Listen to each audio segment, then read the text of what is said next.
nuestro querido amigo, el presidente de la Fundación Inspira América y del Museo Americano de la Diáspora Cubana, Marcel Felipe, porque hoy se apareció en el museo nada más y nada menos que la senadora Ashley Moody, el día en que se cumplía exactamente el primer aniversario de su arribo al Senado. Qué bien.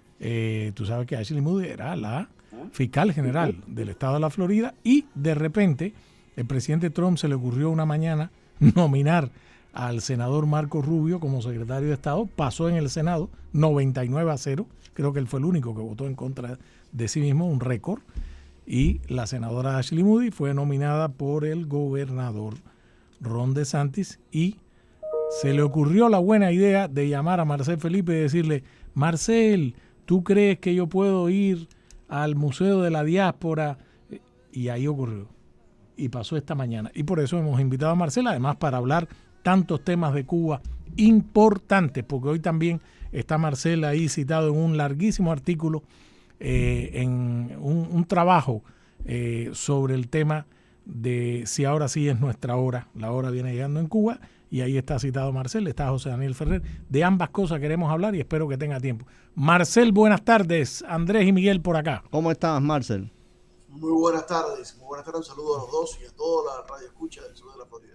Oye, estamos bateando. Nos acaba de decir Luisito Gutiérrez, el gerente general de esta emisora, que en este momento tenemos, ¿cuántos conectados? Por el streaming, 600. 600. Y arrasando en las ondas. Oye, Marcel, cuéntale al público cómo fue esto de que la senadora Ashley Moody te llamó y se apareció hoy por ahí por el museo. Sí, cómo no. Bueno, tenemos una de las cosas que hemos hecho con el museo es crear un punto cero, un punto de encuentro para lo que es el exilio cubano, la representación del exilio cubano. Como decía aquella película americana de Kevin Costner, If you build it, they will come. Field of Dreams. Y Field of Dreams. Y así ha sido. Cada vez más hay diferentes líderes dentro de la política norteamericana, en la Florida, fuera de la Florida, en el extranjero, que utilizan el museo como el punto de encuentro con el exilio cubano. En este caso, tuvimos el honor de que la senadora Ashley Moody, que cumple su primer año reemplazando a Marco Rubio en el Senado, escogió ella, por cuenta propia, el museo como el lugar donde va a dar no solamente unos puntos sobre Cuba, sino para hablar de todo lo que ha hecho el primer año. Y por lo tanto tuvimos ahí también invitados por parte de ella, de grupos de veteranos, grupos de agricultores, estudiantes que han sido beneficiados por los trabajos que ella ha hecho en todo el sector de educación, y para que muchachos sin recursos puedan tener acceso a colegios privados. O sea que fue toda esa representación y por eso es que tenemos este orgullo de que el museo se ha convertido en ese referente en el cual vienen y nos buscan. Por cierto, estaba una gran representación del exilio cubano. Teníamos el liderazgo de la Brigada 2506, estaba José Daniel Ferrer, que cuando lo mencionamos se conmovió el público. Una gran cantidad de líderes de organizaciones presentes, muy orgullosos de nuestra comunidad en un día como hoy. Y estaba también, vi a la presidenta del Miami-Dade College, nuestra querida amiga Madeline Pumariega, vi a la jefa, a la sheriff del condado Miami-Dade, Rosy Cordero, vi a Lina García, directora del Departamento de Elecciones, a nuestro querido amigo Tomás Regalado, tasador de la propiedad del condado Miami-Dade, al, ¿cómo se llama? Tax collector, el recaudador de impuestos, Dariel Fernández, estaba Tony Costa de la Fundación por los Derechos Humanos en Cuba. Estaba aquello repleto, Marcel. Estaba Fabio Andrade, que es un activista que colombiano, correcto.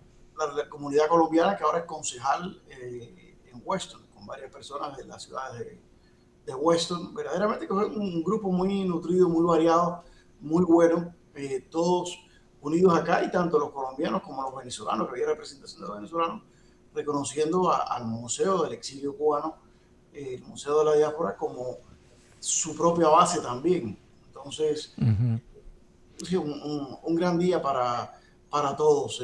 Ray Anthony, ese consultor político que comenzó como un muchacho haciendo esto y todavía está joven, pero que a pesar de su juventud, lleva tiempo haciéndolo, aglutinó a todos. Verdaderamente un gran día para nuestra comunidad verse reflejada de esta manera. Y por supuesto, José Daniel no le faltó la oportunidad de transmitir todo eso a Cuba para, de cierta forma, decirle al pueblo cubano, te estamos escuchando, te estamos respaldando, estamos acá recordando la ayuda que necesita Cuba, que es una cosa, siempre me parece increíble cómo José Daniel Ferrer aprovecha cada momento, cada segundo para transmitir esperanza a sus colegas activistas en Cuba. Marcel, vi también, por lo menos una parte, le diste el famoso tour, es decir, el recorrido. Por eso yo siempre digo, señores, el Museo Americano de la Diáspora Cubana está abierto todos los días, de lunes a lunes, de 12 del día a 6 de la tarde. Y la senadora Ashley Moody no conocía la exhibición permanente sobre la historia del exilio cubano, que fue inaugurada en diciembre del 2024, y Marcel le dio el tour. Le voy a dejar la palabra a él para que narre, porque ella se emocionó, Marcel. Sí, no, ella había venido antes al museo, cuando habíamos acabado de asumir el liderazgo del museo, que teníamos en ese momento $1 millón en deuda, no existía dinero operativo, no existía exhibición, y la primera tarea era de salvarla. Y vino, hicimos unas conversaciones cuando ella era fiscal en aquel momento. Tuvimos varias conversaciones al respecto del tema de Cuba y las partes judiciales pendientes con respecto a Cuba, que el gobierno federal creo que tendría que ponerse manos a la obra con respecto a esos temas. Pero ahora regresó por primera vez después de que se inauguró la exhibición permanente y se vio bien conmovida. Me pidió que si podía regresar con su familia porque quería que sus hijos vieran y conocieran la exhibición. Ella es una mujer profundamente cristiana. Le impactó mucho la carta de los estudiantes católicos que escribieron inmediatamente antes de su muerte, en vísperas de su fusilamiento, después de haber recibido la noticia de la condena de su muerte. Las cartas de Virgilio Campanería, Alberto Tapia Ruano, o sea, son cartas que verdaderamente conmueven a cualquier ser humano. Y luego pasamos por las prisiones femeninas, las gavetas, las tapiadas que tenemos ahí en el museo, y creo que entendió bastante bien qué era el propósito del museo. El museo, si tú quieres conocer la historia de los judíos, tú vas al Muro de los Lamentos. Si quieres conocer un poco de la parte de Alemania Oriental, vas a lo que queda del muro de Berlín. Y teníamos que crear algo parecido nosotros acá para poder transmitir algo que es difícil, muy difícil, transmitir en todo detalle con palabras. Es importante que se vea. Y lo hemos hecho, lo hemos logrado. Y hoy fue un ejemplo perfecto, porque verdaderamente se vio ella conmovida por lo que vio.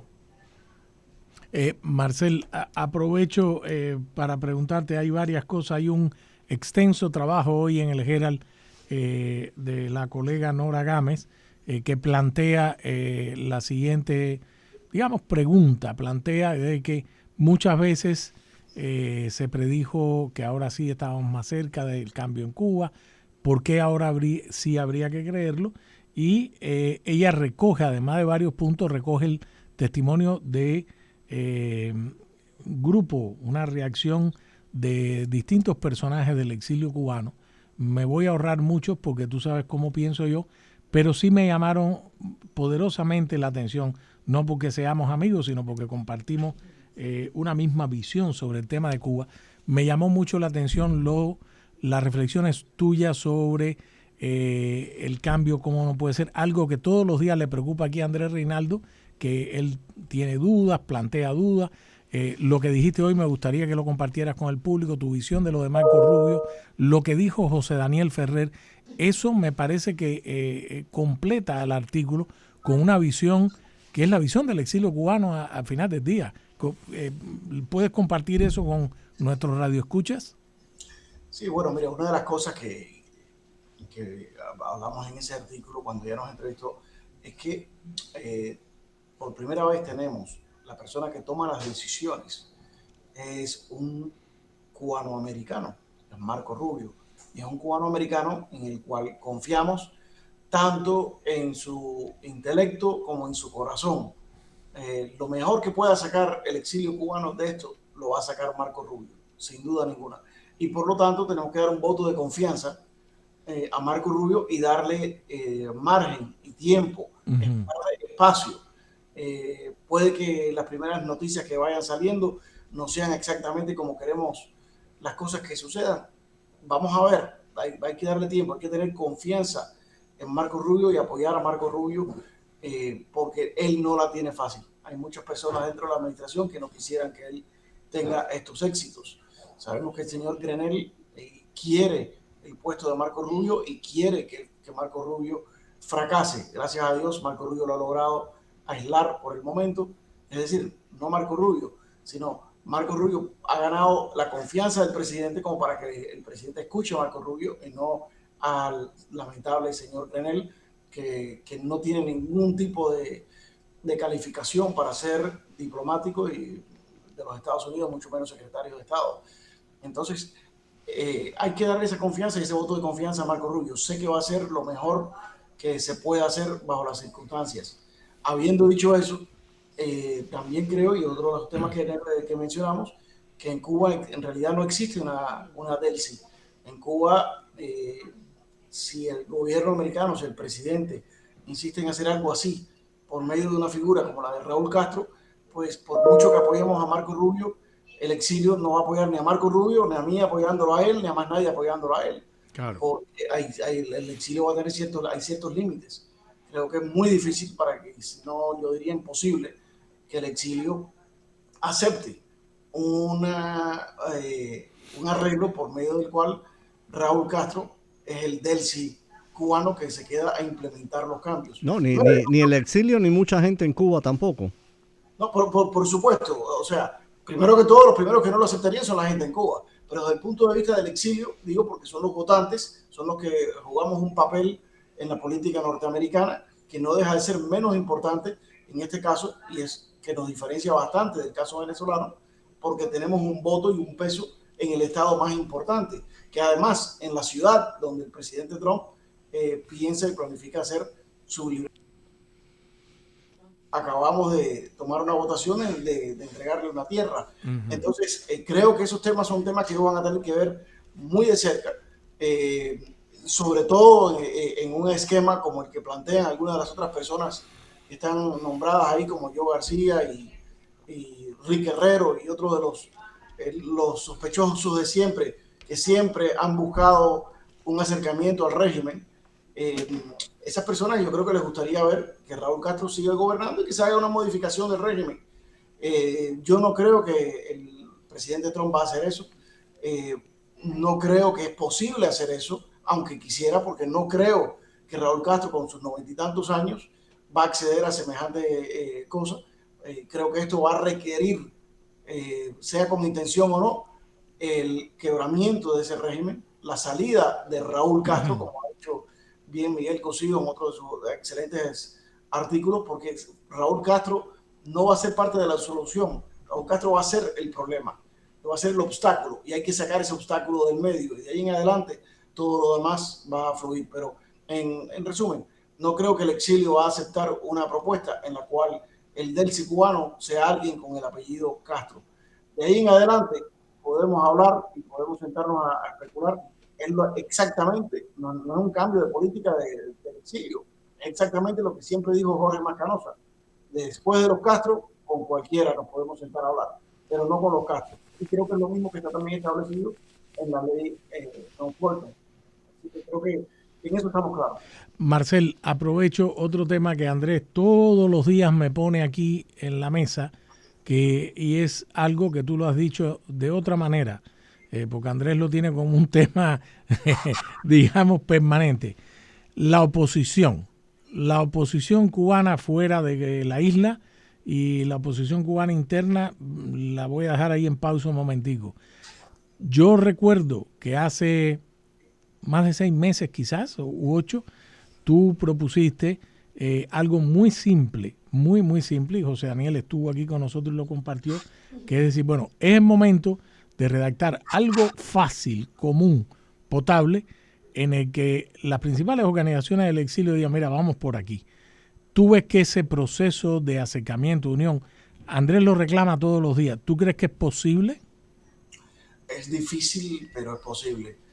Muchas organizaciones tienen sus planes de transición y han estado compartiendo esos planes con el embajador Mike Hammer, que es la persona que el secretario Rubio ha designado para esta tarea. Que, por cierto, el embajador Hammer es especialista en lidiar con dictaduras. No está en La Habana por gusto, es su especialidad. Y como bien ha dicho, la intención es que el 2026 sea el último año de esta dictadura. Para el 2027 no va a existir una dictadura en Cuba.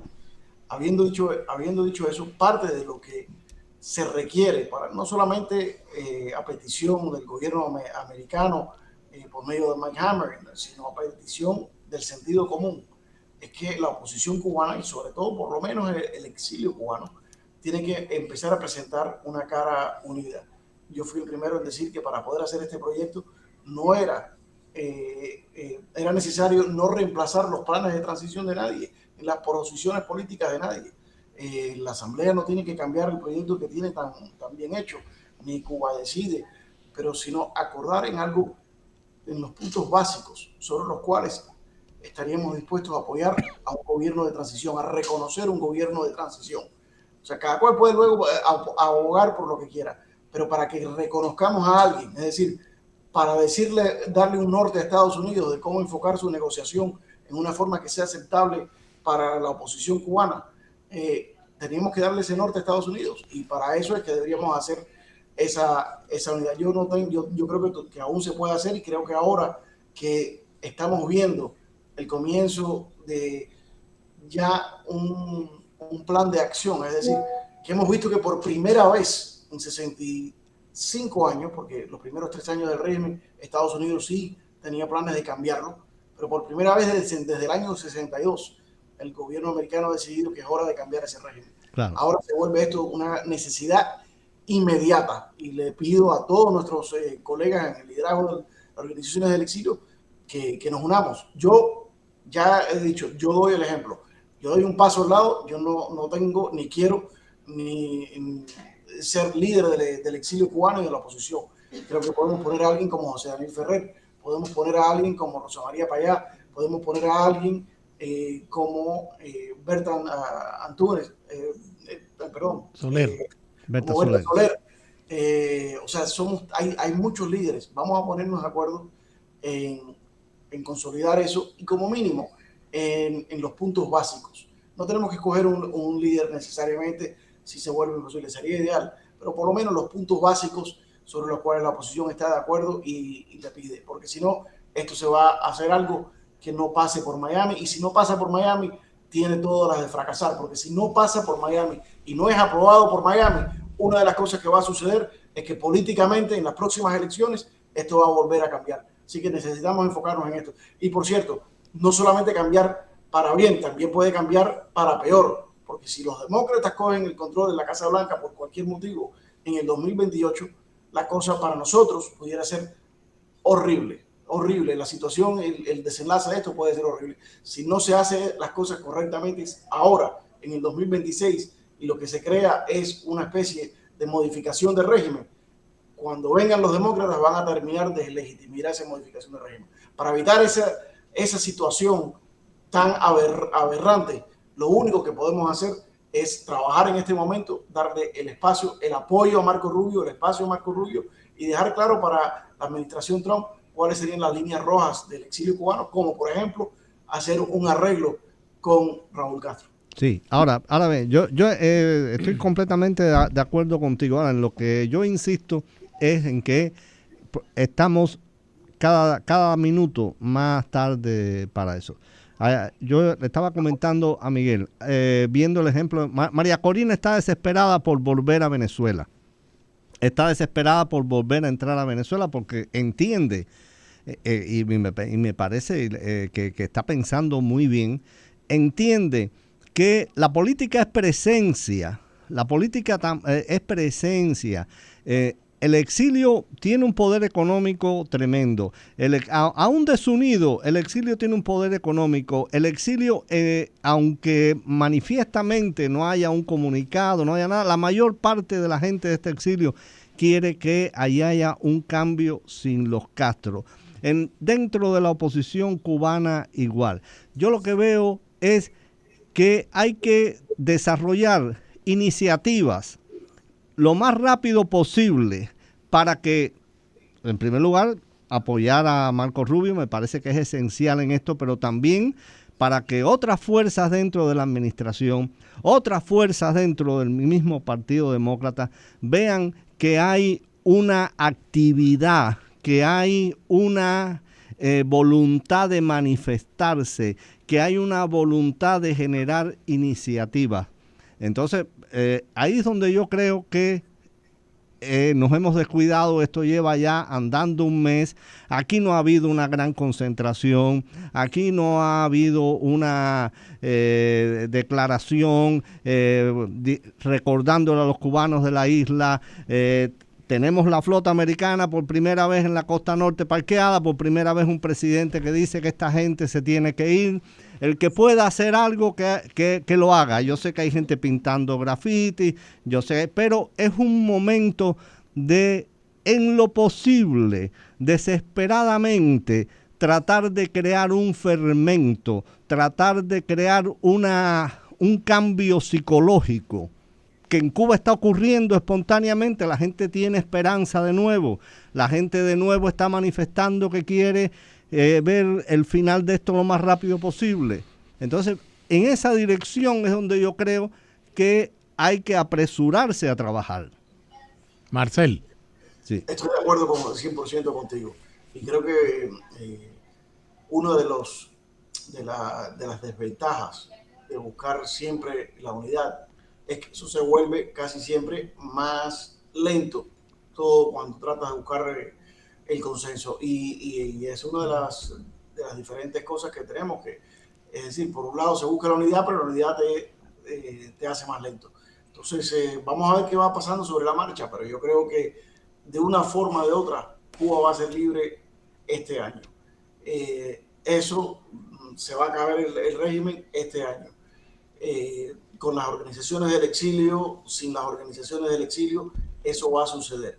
Lo importante y el rol importante de la oposición cubana y del exilio cubano es influir en cómo eso sucede para que el cambio sea tajante y definitivo y que no sea una reforma del sistema. Exactamente. Exactamente.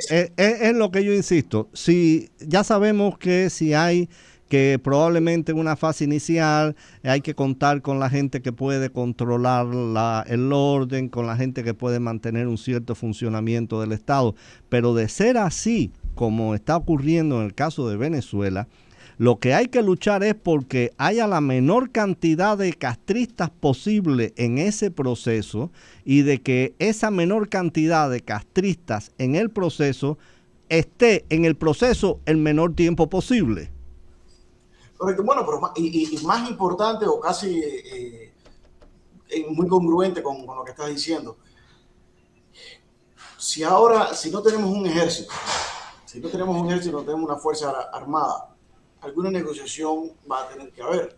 Pero la pregunta es, ¿qué es lo que tú negocias? Porque sí tienes poder. Tienes poder para negociar, tienes influencia sobre el gobierno americano, tienes influencia económica, tienes muchas cosas que puedes aportar. Entonces ahí es donde viene esta parte que Miguel... Tienes a Raúl Castro viviendo de las remesas que yo mando. Totalmente. Por lo cual viene lo siguiente. Casi que indudablemente va a haber, digamos que se excluye la familia Castro del proceso, como habíamos hablado anteriormente, porque Raúl Castro realmente es el obstáculo, no va a ser la solución, es el obstáculo. Aunque Estados Unidos quiera que lo fuera, dudo que Raúl Castro sea el obstáculo, sea la solución, va a ser el obstáculo. Pero si viene otra persona que hasta el día de ayer fue castrista, hay ciertas condiciones para que se descastrice. Y es decir, y esos son los puntos que habíamos puesto. Primero que todo, tiene que declarar abiertamente que esto es un gobierno de transición hacia la democracia. Claro. Punto. No decir, como están haciendo en Venezuela, que no lo dejan claro, que lo dejan entrever, pero después dan 2 pasos para atrás. No, tenían una declaración de cuál es la intención final de este proceso de transición, y es que llegara a elecciones libres y democráticas. Primero, esa es la condición que se le exige. Segundo, se le exige también que inmediatamente libere a todos los presos políticos, permita la entrada de ayuda humanitaria y restricta a la isla, y respete todos los derechos civiles que están en la Declaración Universal de los Derechos Humanos, que Cuba y abogados cubanos la redactaron. Entonces, comienzas por ahí. Una vez que tú comiences por ahí, ya hayas dicho esa declaración de principios, digamos, y comenzar un proceso para resolver los reclamos de propiedades y los reclamos de injusticias por los últimos 60 años, aunque son cosas que se resuelvan con el primer gobierno electo. Pero ya has dado, dice, y vamos a tener elecciones en X tiempo, en 18 meses. O sea, ya ahí no importa, ahí ese personaje comienza a limpiarse un poco de su pasado, porque está tomando los pasos irreversibles, como dice la ley Hunt-Burton, hacia la democracia. Y en eso, es como en cualquier cosa, bastante se puede hacer para limpiar la imagen de una persona. Ahora, lo que nunca vas a poder limpiar es la imagen de Raúl Castro, Claro. por mucho que quiera ser el líder de la propia transición en este momento. Y por eso es la importancia. No quiero hablar de más puntos porque, digamos, esos son los puntos básicos, pero hay varios otros puntos, y lo que quisiera anunciarlos cuando todos estemos de acuerdo en cuáles son en su momento.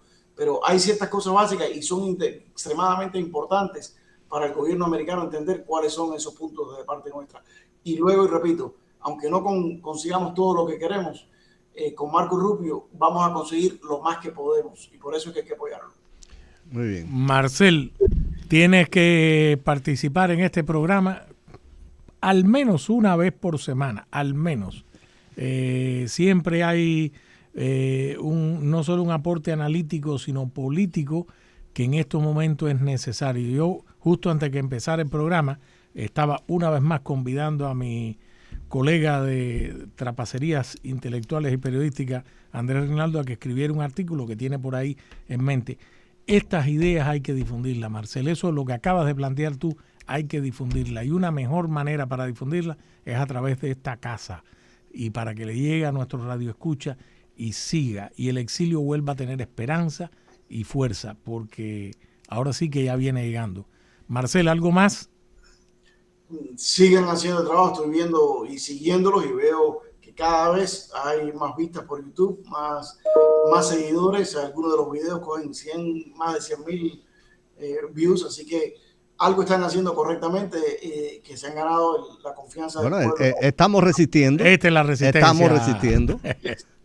Así es.